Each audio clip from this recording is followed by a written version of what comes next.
Vivir en Buenos Aires en el tiempo del virreinato. Así se veía la ciudad de Buenos Aires desde el Camino de las Carretas hace más de 200 años. Buenos Aires era importante en ese entonces, porque era la capital del virreinato. ¿Sabían? Había familias que trabajaban y también se divertían, igual que ustedes, solo que en otro tiempo. Carretas que van, carretas que vienen, barcos, personas pescando, gente lavando la ropa a la orilla del río. Nuestro país formaba parte de la colonia llamada Virreinato del Río de la Plata y la ciudad de Buenos Aires era su capital. ¿Qué era ser una colonia española? Muchísimos años antes del virreinato, los españoles habían llegado a estas tierras de América, las conquistaron y dominaron a los indios que vivían aquí. A partir de aquel entonces, estos territorios pasaron a ser del Reino de España. Se respetaba la bandera española y se hablaba el idioma oficial, el castellano. Una casa en las afueras.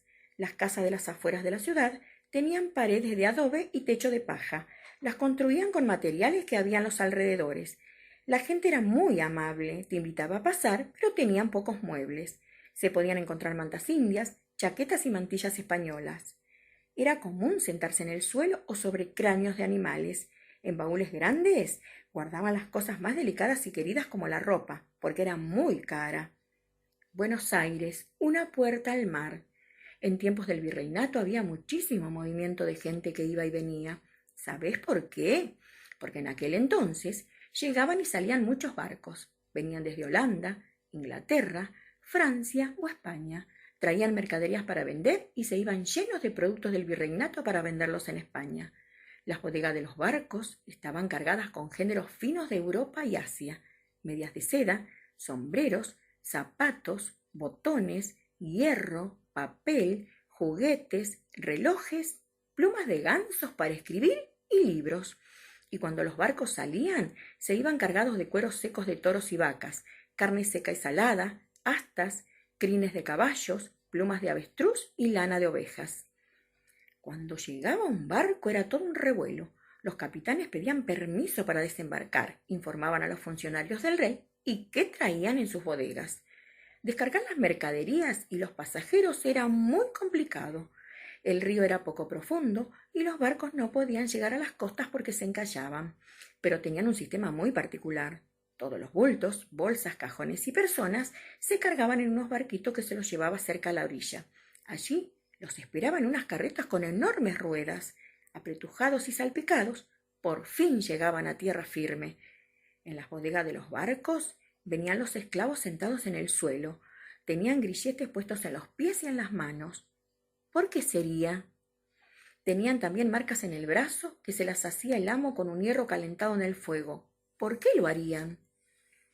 En la plaza mayor circulaban muchos vendedores ambulantes. Algunos eran esclavos que vendían para sus amos. La plaza era un lugar importante. Allí se hacían cosas según la hora y la ocasión. Todas las mañanas en las afueras de la ciudad, apenas cantaba el gallo, los dueños de las vacas ordeñaban a sus animales. Después los niños lecheros cargaban la leche en unas vasijas. Si hoy un lecherito de aquellos te convidara a una taza de esa leche, quizás no la tomarías.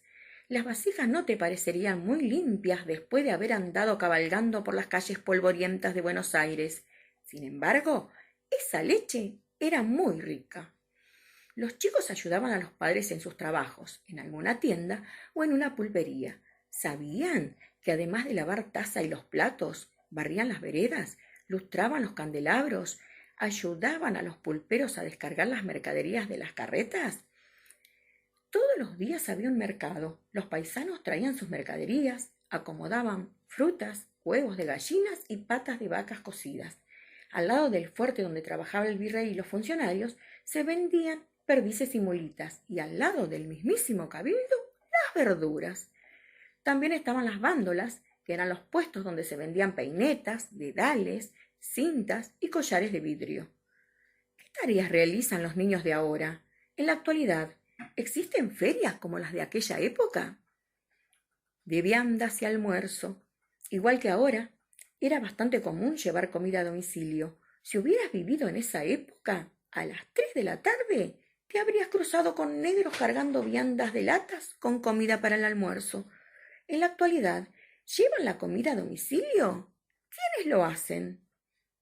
En aquel tiempo No existía la radio y las personas se enteraban de muchas noticias escuchando los bandos que leían los pregoneros.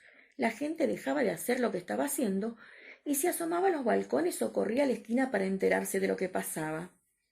¿Qué medios de comunicación tenemos en la actualidad?